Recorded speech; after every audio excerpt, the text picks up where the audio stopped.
আসসালামু আলাইকুম দর্শক, আমন্ত্রণ জাগো ফুটবলে। সঙ্গে আছি আমি আফরিন সুমনা। শুরুতে জানিয়ে দিচ্ছি সংবাদ শিরোনাম। কিলিয়ান এমবাপ্পেকে ঘিরে শঙ্কা, বিশ্বকাপের আগে সতর্ক ফ্রান্স। সিডনির মাঠের সৌন্দর্য মুগ্ধ করল আফিদাদের। সব ক্লাবকে ছাড়িয়ে রেকর্ড গড়া আয় বার্সেলোনার। স্পেনের ক্লাবের প্রস্তাবের জবাব দিলেন রোনালদো। দর্শক, শিরোনাম শুনছিলেন, এবার জানিয়ে দিচ্ছি বিস্তারিত। 2026 বিশ্বকাপকে ঘিরে বিশ্ব ফুটবল যখন প্রস্তুতিতে সরব, ঠিক সেই সময়ই ফ্রান্সের শিবিরে দানা বেঁধেছে দুশ্চিন্তা। দেশটির ফুটবল কর্তারা আশঙ্কা করছেন দলের অধিনায়ক ও প্রধান তারকা কিলিয়ান এমবাপ্পে টুর্নামেন্টের আগে পুরোপুরি ফিট নাও থাকতে পারেন। রিয়াল মাদ্রিদ তারকা গত ডিসেম্বর থেকে বাঁ হাঁটুর একটি লিগামেন্টে প্রদাহজনিত সমস্যায় ভুগছেন বলে একাধিক প্রতিবেদনে উল্লেখ করা হয়েছে। গত 6 সপ্তাহ ধরে তিনি প্রায় এক পায়ে খেলতেছেন, এমন বর্ণনাও এসেছে ইউরোপীয় গণমাধ্যমে। গতি, তীক্ষ্ণ বাঁক ও হঠাৎ দিক পরিবর্তনের উপর নির্ভরশীল এক ফরওয়ার্ডের জন্য এমন শারীরিক সীমাবদ্ধতার বড় উদ্বেগের। ফরাসি ক্রীড়া দৈনিক লেকিপে জানিয়েছে, অস্ত্রোপচারের ঝুঁকি এড়াতে এবং চোট বাড়ার সম্ভাবনা কমাতে এমবাপ্পেকে দ্রুতগতির চিকিৎসা কর্মসূচিতে নেওয়া হয়েছে। এর অংশ হিসেবে লা লিগায় অন্তত 3টি ম্যাচে তাকে বিশ্রামে রাখা হতে পারে। এই সময় মেডিকেল দল তার হাঁটুর উন্নতি ও পুনর্বাসনের প্রতিক্রিয়া পর্যবেক্ষণ করবে। এমবাপ্পেকে ঘিরে অগ্রাধিকার স্পষ্ট। 4 মাসেরও কম সময়ের মধ্যে শুরু হতে যাওয়া বিশ্বকাপে তাকে শতভাগ ফিট রাখা। তবে সময় দ্রুত ফুরিয়ে আসছে 27 বছর বয়সী এই ফরওয়ার্ডের জন্য। আন্তোয়ান গ্রিজম্যান আন্তর্জাতিক ফুটবল থেকে অবসর নেয়ার পর জাতীয় দলের অধিনায়কত্বের দায়িত্ব কাঁধে নিয়েছেন এমবাপ্পে। নেতৃত্ব ও গোল দুই দিক থেকেই তিনি লে ব্লুদের কেন্দ্রবিন্দু। তার অনুপস্থিতি ও অর্ধ ফিট অবস্থা দলটির কৌশলগত ভারসাম্য ও মানসিক দৃঢ়তায় বড় প্রভাব ফেলতে পারে। গ্রুপ পর্বে ফ্রান্সের সম্ভাব্য প্রতিপক্ষ হিসেবে রয়েছে Norway O Senegal. Play of থেকে আসতে পারে বলিভিয়া, ইরাক ও সুরিনামের মতো দল। এমন গ্রুপে পূর্ণ ফিট এমবাপ্পে না থাকলে সমীকরণ বদলে যেতে পারে। রিয়াল মাদ্রিদ এখনো চোটের প্রকৃতি নিয়ে আনুষ্ঠানিক বিবৃতি দেয়নি, তবে এমবাপ্পে কয়েকটি অনুশীলন সেশন মিস করেছেন এবং গুরুত্বপূর্ণ কিছু ম্যাচে ছিলেন অনুপস্থিত। সবশেষ চ্যাম্পিয়ন্স লিগের ম্যাচেও বেনফিকার বিপক্ষে দলে ছিলেন না তিনি। আগামী কয়েক সপ্তাহে স্পষ্ট হবে এটি সাময়িক অস্বস্তি নাকি বড় সংকটের পূর্বাভাস। আপাতত ফ্রান্স ও রিয়াল মাদ্রিদ দুই শিবিরই সর্বোচ্চ সতর্কতায়। বিশ্বমঞ্চের আগে তাদের সেরা তারকাকে পূর্ণ শক্তিতে ফেরানোর আশায় তারা। অস্ট্রেলিয়া যাওয়ার পর থেকে সিডনির ভ্যালেন্টাইন স্পোর্টস পার্কেই অনুশীলন করেছে বাংলাদেশ। টানা 4 দিনের অনুশীলন শেষে বুধবার সেখানে একটি প্রস্তুতিমূলক ম্যাচও খেলেছেন আফিদা খন্দকাররা। এরপর গতকাল ছিল recovery session. Gym, swimming, stretching করেই দিন পার করেছেন মেয়েরা।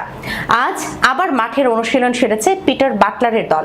আজ থেকে এএফসির তত্ত্বাবধানে অনুশীলন করেছে নারী এশিয়ান কাপে অংশ নেওয়া দলগুলো। আজ সিডনির জুবিলি স্টেডিয়ামে সকালে অনুশীলন করে বাংলাদেশ দল। প্রথম ও দ্বিতীয় ম্যাচের আগে আগামী কদিন এই মাঠেই সকাল 9টায় অনুশীলন করবে বাটলারের শিষ্যরা। এছাড়া এই মাঠে অনুশীলন করবে চাইনিজ টাইপের মেয়েরাও। এশিয়ান কাপে খেলা দলগুলোর জন্য মোট 4টি অনুশীলন মাঠের ব্যবস্থা করেছে অস্ট্রেলিয়া, যার মধ্যে সবচেয়ে বেশি সুবিধা সম্পন্ন মাঠ সিডনির জুবিলি স্টেডিয়ামে। সেই মাঠে আজ অনুশীলন শেষে দলের সহকারী কোচ মাহমুদা আক্তার অনন্যা বলেন, এত সুন্দর মাঠ, এত সবকিছু সাজানো গোছানো, মানে আসলে মাঠ দেখে আমাদের খেলোয়াড়দেরও ভালো লেগেছে।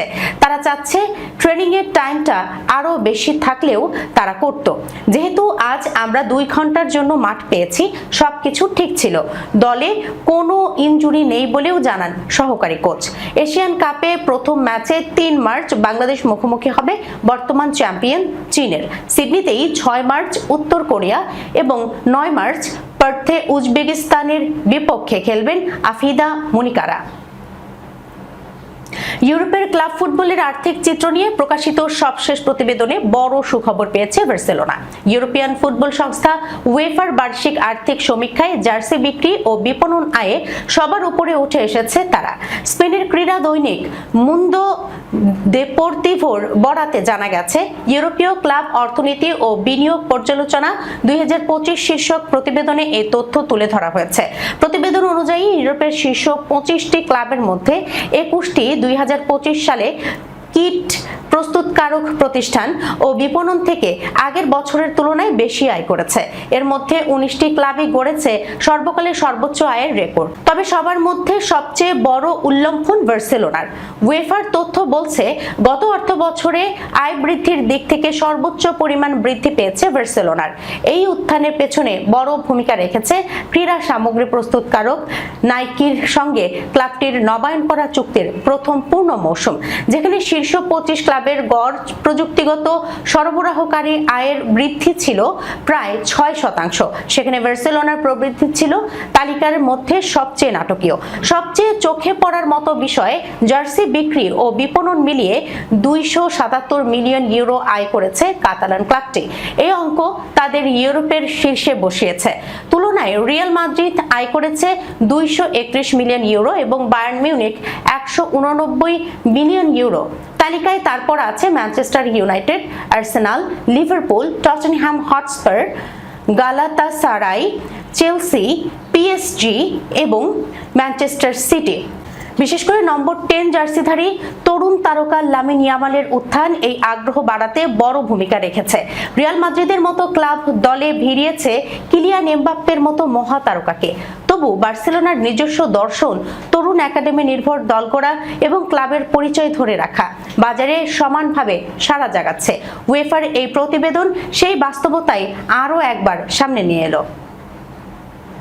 স্পেনের দ্বিতীয় বিভাগের ক্লাব ইউনিয়ন দেপোর্তিভা আলমেরিয়ার 25% মালিকানা কিনেছেন পর্তুগালের আল নাসর ফরওয়ার্ড ক্রিশ্চিয়ানো রোনালদো। এরপর থেকেই কানাঘুষা, হয়তো স্পেনে ফিরছেন তিনি।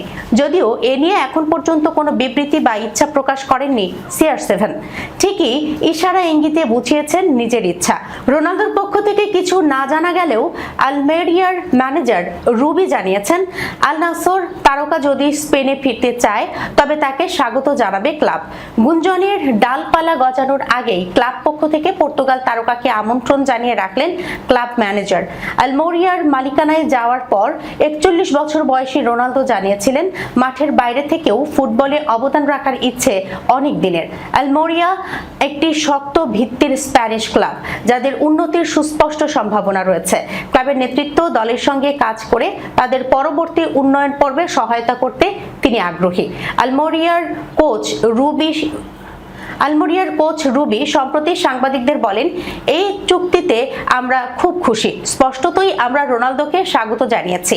আমার মনে হয় এটা দারুণ খবর, কারণ তার মতো একজন খেলোয়াড় যার খেলার ও ফুটবলের প্রতি শতভাগ জ্ঞান আছে আমাদের ক্লাবকে সাহায্য করতে পারেন। এটি পুরো ক্লাবের জন্য এবং শহরের জন্য দারুণ বিষয়। ক্রিশ্চিয়ানো ও ক্লাব মালিকের মধ্যে যে ভালো সম্পর্ক আছে তা সবাই জানে। কতটুকু জানার সুযোগ হয়েছে বা হয়নি তা গুরুত্বপূর্ণ নয়। গুরুত্বপূর্ণ হলো তিনি এখানে আমাদের সঙ্গে আছেন, আমরা খুব খুশি। রুবি আরও যোগ করেন, যদি তিনি এখানে খেলতে আসেন তা অসাধারণ এবং দারুণ হবে। তবে এটি তার সিদ্ধান্তের উপর নির্ভর করছে। এটি তার ক্লাব এবং তিনি যদি খেলতে চান, যেই কোচ থাকুক না কেন তাকে উন্মুক্ত হাতে গ্রহণ করা হবে, এতে কোনো সন্দেহ নেই। ক্লাবের অন্যতম মালিক মোহাম্মদ আল খেরেজি বলেন, রোনালদোকে ইতিহাসের সেরা খেলোয়াড় হিসেবে বিবেচনা করা হয়। তিনি স্প্যানিশ লিগগুলো খুব ভালোভাবে জানেন এবং আমাদের যে টিম ও একাডেমি তৈরি করার চেষ্টা চলছে তার সম্ভাবনাও বুঝতে পারেন। দর্শক, এই ছিল এখনকার মতো জাগো ফুটবলে। যাবার আগে শিরোনামগুলো জানাবো আরো একবার। কিলিয়ান এমবাপ্পেকে ঘিরে শঙ্কা, বিশ্বকাপের আগে সতর্ক ফ্রান্স। সিডনির মাঠের সৌন্দর্য মুগ্ধ করল আফিদাদের। সব ক্লাবকে ছাড়িয়ে রেকর্ড গড়া আয় বার্সেলোনার। স্পেনের ক্লাবের প্রস্তাবের জবাব দিলেন রোনালদো। এখনকার মতো এই পর্যন্তই। এতক্ষণ পর্যন্ত যারা সঙ্গে ছিলেন সবাইকে ধন্যবাদ। আল্লাহ হাফেজ।